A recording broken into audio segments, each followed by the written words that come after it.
Welcome to another edition of Northern Heat. I'm Bob Lennon, president of Thermalwood Canada, and the host for the show. And our guest tonight is Mr. Ryan Wilbur. And Ryan, you've been on the show a couple of times already.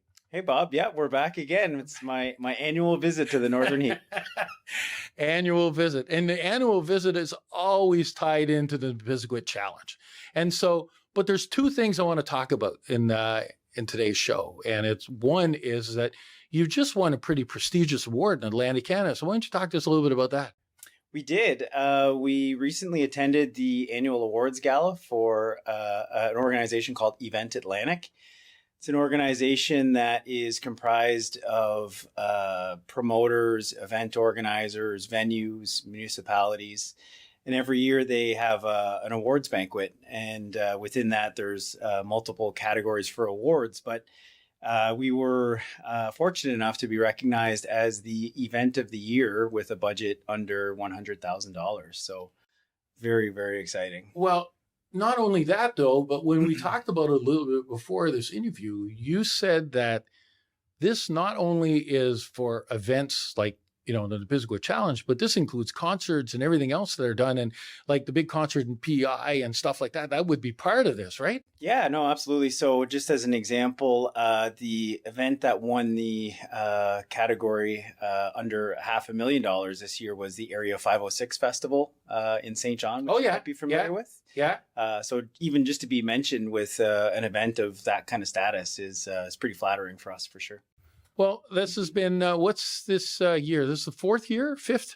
We just completed year 6. Actually, we had a 1-year hiatus, but this year was year 6 for us. Well, year 6 already recognized within those big names. That's pretty impressive as an award when you think about it. And you guys started that out, but running up and down Mount Carleton and running to down to Bathurst through the woods. Yeah, we've built a pretty good following with our participants and within the local community, but to really be recognized across Atlantic Canada with numerous other events and organizers, it's really just flattering for us. Like we're just absolutely blown away that our little event that we host here in Northern New Brunswick would warrant that kind of recognition. Well, above and beyond that in recognition, you've got people from across Canada and the U.S. and people from around, our continent that come to this too. Yeah, that's right. I mean, we've had participants come from as far as BC. We've got a lot of teams from really all over Atlantic Canada, Newfoundland.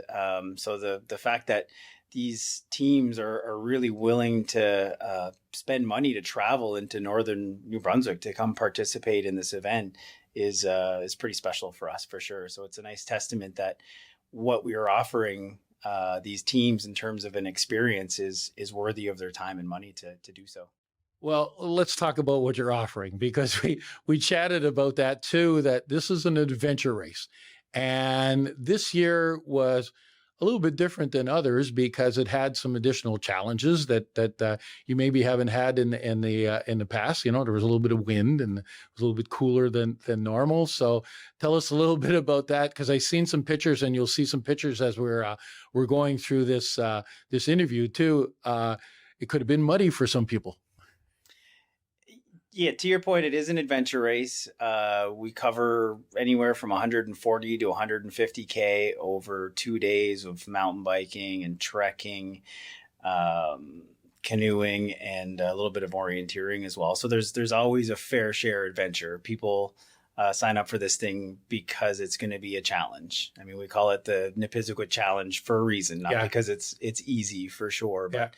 And we've always had different elements that have sort of offered that challenge to teams. And this year, Mother Nature definitely presented an element that we really didn't have much control over.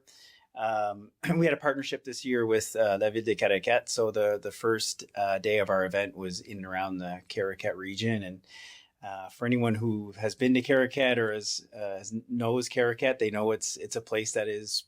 It can be quite windy. It's very exposed. So we had been sort of looking at the forecast all week, and we knew that the paddling section that we had in Caraquet did have some open water. And as we're looking at this forecast, there was forecasting sometimes for wind gusts of up to 65 kilometers an hour. That's fun in a canoe.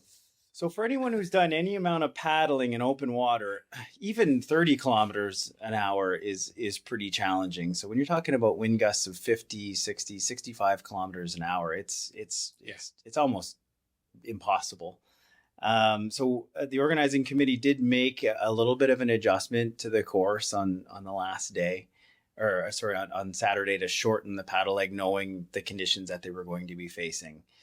But even with that, even with the shortened canoe leg, it was still extremely challenging. And we ended up having most teams actually deciding it was easier for them to just jump out of the canoes, get to the shore, and just haul it instead of paddling it, because really that's the only way they could. The only way to do it. Yeah. Yeah. But, it still adds to the event and stuff. And the other thing that you mentioned too is that every year you've done this, you've done it as a partnership with another community, because you've involved Camelton one year, you've involved the Miramichi, and now you've been down in the peninsula. So that's great, because it gives them great visibility too at the same time, right? Yeah, absolutely. We've been pretty fortunate to have some great partners. This is an event that was founded by the city of Bathurst, and originally the event ran from Mount Carlton to Bathurst. And to try to mix things up, we began to look around in other municipalities and figured, hey, we have some really great areas that we can partner with to provide teams with a brand new experience every year.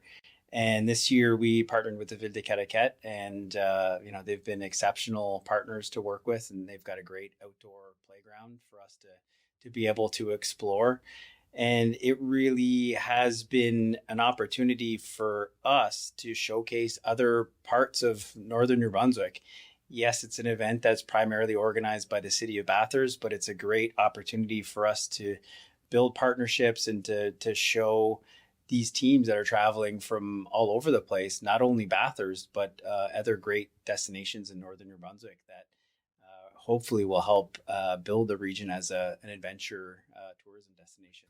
Well, I know quite a few of the volunteers that you got working with you, and I was with one this week, and he was telling me that what he likes about all this stuff is that he ends up in places that he's never been before, and seeing places of the province that he's never had an opportunity to visit. So, even people locally are getting to see other things. So, you got plans for next year? Or is that already in the works on who the partnership's going to be, or something you can tell us about?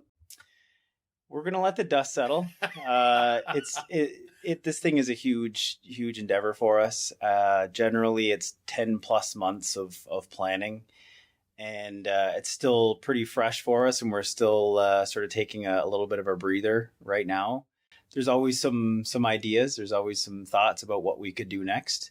But I think we're going to wait for a few months and recollect ourselves and figure out if and when we're going to tackle this thing again. Well, The best of luck in this. And I know with the switching up and working with different partnerships, a lot of events, what happens is after a number of years, they get stagnant. But you guys are switching up the location, you switch up the race, you switch up the adventure part of it every single year. So it's not like it's the same thing. So the proof is in the pudding, because how long did it take this year to fill up the roster?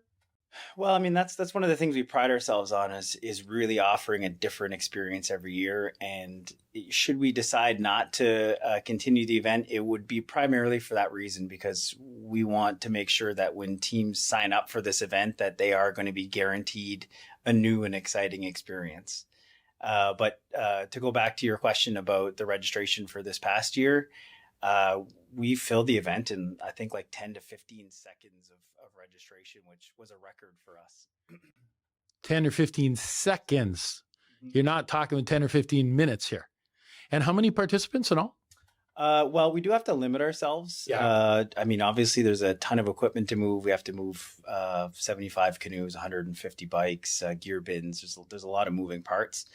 But we had 75 teams signed up this year. And we probably could do twice that. But really, for us to be able to provide the level of support and to provide to have the logistics work for us, we've really capped it at 150, and that's why for those teams that really do want to get into the event, they have to be ready when registration starts, because if they wait, they're going to miss out. 15 seconds. Yes. Yeah. Well, anyways, listen, again, congratulations on winning that award as one and showcasing our region again. That's just incredible to be able to do. And the fact that you had a very successful race this year, and people that were there enjoyed it and stuff. And it didn't rain, so it wasn't too bad. Did it? Yeah, just a little bit. Yeah, but not enough not like the weekends before when, we had a hurricane, if you thought there was a lot of wind. But, people will sign up again. And I know you got to take a breather and let the dust settle, because anybody that does any events after a while, it's like, it's draining for the organizers. So get your energy back, get the mojo going, and start working on next year's. And congratulations again on everything that you've done. Thank you, Bob. Appreciate it. You're very well welcome. So there we are, another edition of Northern Heat for this week, the place to come to listen to the stories that haven't been discovered yet.